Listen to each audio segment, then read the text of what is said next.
Assalamualaikum warahmatullahi wabarakatuh. Bertemu lagi bersama saya, Mugidi Channel. Selamat sore, selamat beristirahat kepada sahabat-sahabat Mugidi Channel. Oke, di sore ini kita akan ngobrol santai sekalian dengan memberi pandangan kepada sahabat-sahabat di luar sana, khususnya di saat ini yang paspornya mati, tidak mempunyai SPLP, dan kedepannya berharapan untuk membuat SPLP. SPLP itu apa toh? SPLP yaitu dokumen pengganti paspor bagi sahabat yang sebelumnya memegang paspor dan di saat ini ilegal ataupun yang sebelumnya masuk secara resmi menggunakan paspor baru dan di saat ini paspornya itu sudah mati. Jadi kalau untuk orang yang sebelumnya ilegal, tidak ada permit kerja, maka secara otomatis tidak bisa mendapatkan paspor baru ataupun tidak bisa memperpanjang. Karena poin ini masih banyak sekali sahabat-sahabat kita yang bertanya, Mas, paspor saya mati bisa nggak diperpanjang gitu kan? Karena memang sudah jelas bahwasannya KBRI, KJRI tidak akan memperpanjang paspor untuk orang-orang yang sebelumnya tidak ada dokumen. Nah, untuk SPLP ini kegunaannya adalah untuk urusan kepulangan.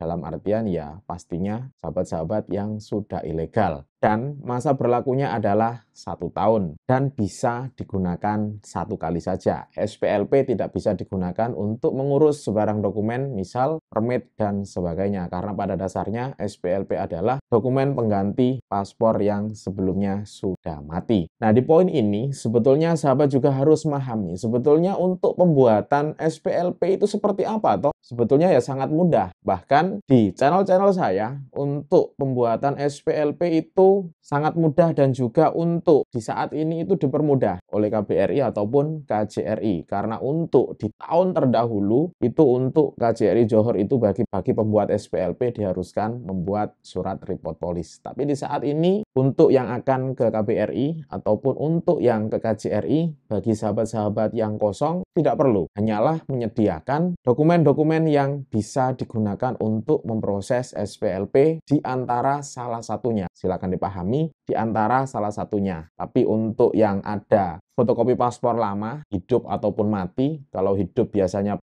paspor tersebut hilang di bawah agent ataupun kemana, itu fotokopinya saja sudah cukup digunakan untuk mengurus SPLP di KBRI atau di KJRI. Oke, saya tadi di awal menyebutkan di antara salah satunya. Di awal tadi paspor, hidup ataupun mati, kemudian KTP, KK, ijazah, SIM, buku nikah bisa digunakan. Tapi yang paling afdol yaitu paspor. Karena ketika sahabat mempunyai fotokopi paspor yang lama, secara tidak langsung ketika sahabat mengajukan permohonan SPLP di KBRI atau KJRI, di situ di-key-in secara otomatis akan keluar semua data-data sahabat. Tidak perlu sinkronasi dan sebagainya. Karena pastinya di awal dulu ketika sahabat membuat paspor, di situ juga sudah melengkapi KTP, KK, ijazah. Pastinya kurang lebih seperti itu. Jadi sahabat yang di saat ini, kalaupun tidak ada fotokopi paspor lama, bisa menggunakan di antara salah satunya KTP, KK, ijazah, SIM, dipilih salah satu. Nah, untuk metode pendaftarannya, itu di saat ini KBRI atau KJRI di situ menetapkan yaitu harus mengambil antrian online. Untuk cara daftarnya, buka Mugidi Channel, di situ silahkan ditulis cara daftar SPLP ataupun cara daftar antrian SPLP di KBRI ataupun cara daftar antrian SPLP di KJRI. Pasti akan keluar. Sahabat bisa lihat, silahkan tonton, dipahami. Karena di situ saya praktekkan secara terus. Jadi ya kalau sahabat meskipun orang itu penangkapannya informasi lambat, ditonton 2 kali 3 kali pasti akan paham. Dan untuk harga, di harga ini yang kebelakangan ini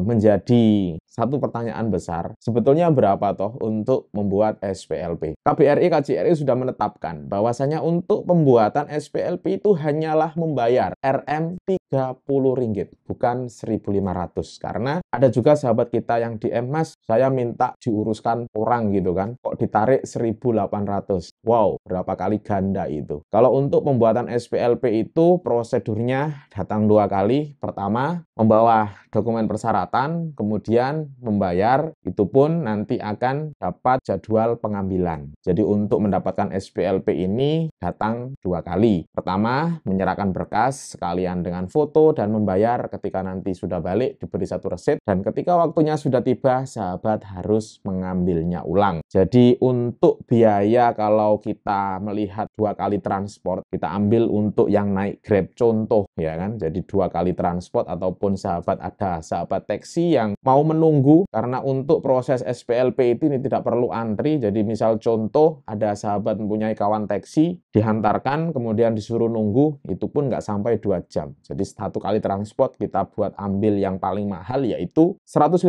kali 2 300 dicampur dengan SPLP 30. Jadi kalau uang dikeluarkan ya kurang lebih 330 saja. Jadi untuk yang akan datang silahkan dipertimbangkan karena saya sudah menjelaskan secara detail untuk estimasi bagi sahabat yang akan membuat SPLP yaitu kurang lebih 330. Tapi kalau di luar sana ada oknum yang memasang harga 1.800 ya silahkan dipikir ulang karena di saat ini juga untuk mencari uang itu bukan senang, tengah mati kalau cari uang di saat ini setelah pandemi ini. Dan untuk sahabat-sahabat yang ingin proses, ingat pesan saya yaitu proses mandiri lebih bagus dan pastinya juga sahabat akan mendapatkan pengalaman. Oke, itu dulu untuk sharing ataupun obrolan sore ini. Semoga bermanfaat. Untuk sahabat-sahabat di luar sana, belajarlah untuk mandiri. Jangan berharap minta diuruskan orang. Ketika sahabat menguruskan orang, di situ ada biaya yang harus dibayar dan biayanya adalah sangat fantastis. Akhirul kalam, Assalamualaikum warahmatullahi wabarakatuh. Selamat sore, selamat beristirahat. Salam TKI sukses. Bye.